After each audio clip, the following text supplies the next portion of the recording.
ఒకవేళ వాళ్ళు ఏమన్నా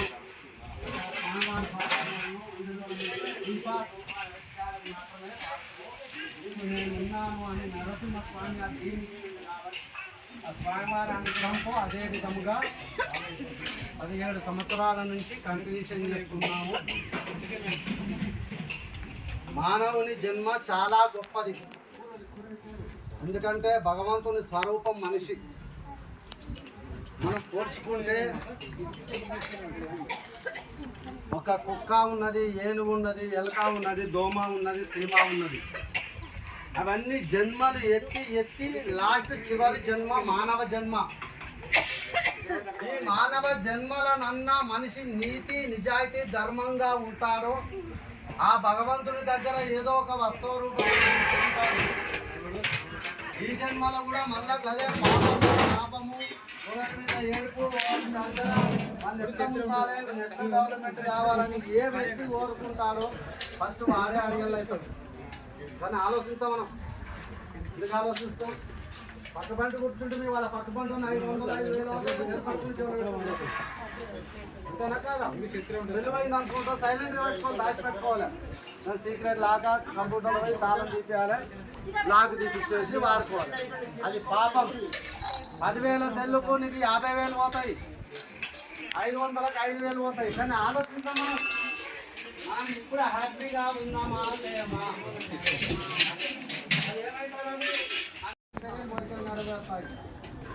నరసింహస్వామి ఏమన్నారు మనకు? నేను ఇందుగలడు అందు లేడని సందేహం వలదు, ఎందంది వెతికితే అందందులోనున్నా అన్నాడు. అంటే అర్థము ఆయన లేడంటూ ఉన్న స్థలము లేదు. సాక్షాత్తు మనం ఆ ముడుపులో స్వామివారే మీరు పట్టుకొని తిరిగేది. ఆ ముడుపులో నారాయణుడు ఉంటాడు కాబట్టి నారాయణ స్మరణ తప్ప ఇంకో ఆలోచించకూడదు. ఆ భగవంతుని స్మరణతోటి భక్తితో చేస్తేనే కోరికలు నెరవేరే అవకాశం ఉంటుంది. నరసింహ స్వామి అంత ఉగ్ర రూపం లేదు, నరసింహ స్వామి అంత శాంతి రూపం లేదు. మన కర్మ అనేది లెక్క పెడతా ఉంటుంది. దాని వలన వచ్చిన ఈ బాధలే మాయ వలన బుద్ధులు, కర్మ వలన కష్టాలు. అందుకనే ప్రతి మనిషి మాయలో కర్మలో కడకండి.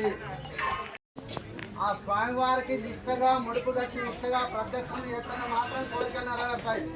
స్వామి చెప్పమన్నాడు అని చెప్పేసి అదేమంటారు, ముడుపు పట్టుకొని ఆయన నాకన్నా ముందు ఆలోచిస్తున్నాను, నేను ఆయనకన్నా ముందు ఆలోచిస్తాను. అది కాదు, నిమ్మలంగా మనకు నిశ్చలంగా చేసుకొని నారాయణ తండ్రి నా కోరిక నెరవేర్చు శ్రీమన్నారాయణ వరాహరూప లక్ష్మీనారసింహ భగవానికి, శ్రీ వెంకటరూప లక్ష్మీనారసింహ భగవానికి.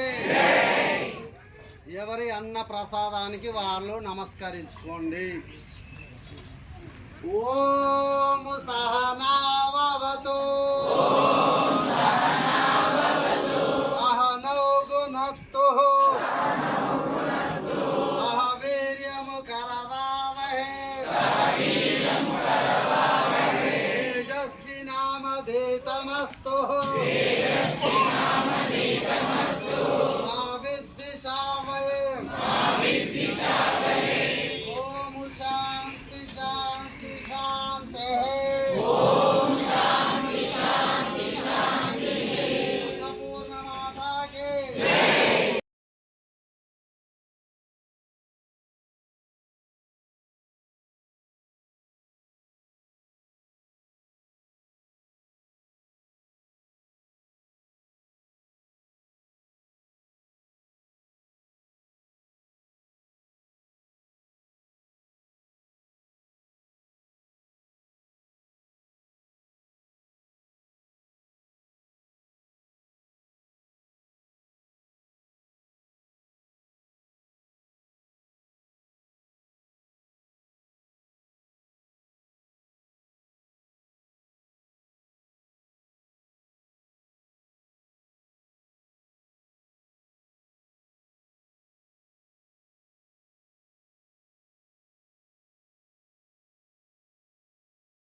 మీ ఎక్కడి నుంచి శివానంద్ అండి.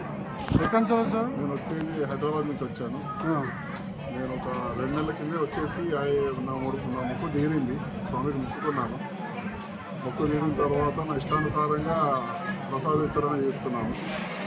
ఇందులో నేను చూసిన వరకు, నేను అడిగిన వరకు నాకంటే ముందు వచ్చిన వాళ్ళందరికీ చాలా మహిమగల దేవుడు. ఒక్కొక్కరికి ఒక లాంగ్వేజ్, కొంతమందికి 4 వారాలు అంటాడు, కొంతమందికి 5 వారాలు, కొంతమందికి 8 వారాలు. వాళ్ళ భక్తిని, వాళ్ళకున్న కోరికలు, వాళ్ళకున్న బలం చేసి వస్తారు. ఇవి కాకుండా చాలామంది రావడానికి ప్రయత్నం చేశారు, ఎవరు విలువ ఆయన విలువ నాకు తెచ్చారు, వచ్చాము. అట్లాగే ఈరోజు న్యాయమంగా వేరే ఫ్యామిలీస్ కూడా వచ్చారు. నాకంటే ముందు కూడా వచ్చిన వాళ్ళు ఉన్నారు. నా ఇప్పుడు వచ్చిన ఫ్యామిలీ కూడా ఇక్కడ తెలిసిన వాళ్ళు ఉన్నారు. వాళ్ళు అడిగితే వాళ్ళు కూడా చాలా 100% సక్సెస్ అయినారు. చాలా పౌర్ణ దేవుడు వారు. ఇంకా పెద్ద విశేషం ఏంటంటే గుడికి ఇక్కడ హుండీ కానీ, స్వయంలో ఇంత డబ్బులు కావాలని కానీ ఏ స్వామి ఏ మాత ఏం ఆశించారు. మీ ఇష్టానుసారంగా పూజ సామాగ్రి ఇవ్వాలి, పూజ సామాగ్రి తీసుకోవాలి, మళ్ళీ నీటికే తీసుకెళ్ళాలి. మీకు అన్ని కోరికలు నెరవేరిన తర్వాత మీ ఇష్టమైతేనే అన్నదాన వితరణ చేయాలి. ఎక్కడ ఎటువంటి ఇబ్బంది కానీ కంపల్సరీ ఏమి ఉంటుంది. సో ఇది నేను చెప్పదలుచుకుంది ఏంటంటే చాలా మహిమగల దేవుడు.